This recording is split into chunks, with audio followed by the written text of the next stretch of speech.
It's okay. We can continue.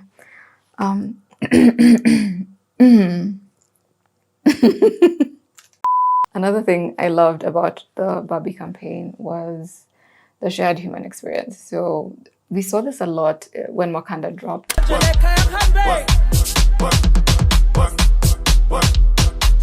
We had people dressing up, going to the movies. And we also see this a lot with like church and concerts. Like some people go to church purely for the vibe.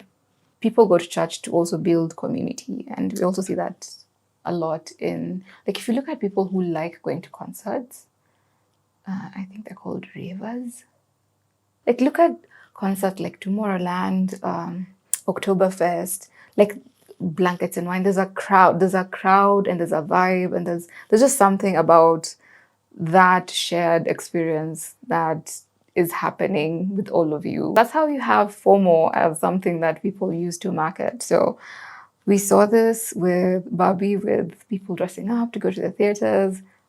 The cast and the press tours that were done for these movies were very well thought out. So from like a fashion point of view, I had some creators making content around gingham, the fabric that was used in the movie and how it was relevant in the 50s and why it's so iconic to use it in the movie now and how that might bring a resurgence back. I don't know, we'll see. Maybe not so much, but you get like the different touch points that appeal to different segments of your audience or your consumers that you can find to just find that common factor that people can build the community around it. Bratz, the dolls, they also went to see the Barbie movie, which I think is cool and cute and like, you know, girls supporting girls. I get carried away. You need to figure out what about your product or service makes people relate to each other or to the solution that you are providing and build a community around that. The client I worked with earlier in the year, Funky Socks, their main product is knee-high socks.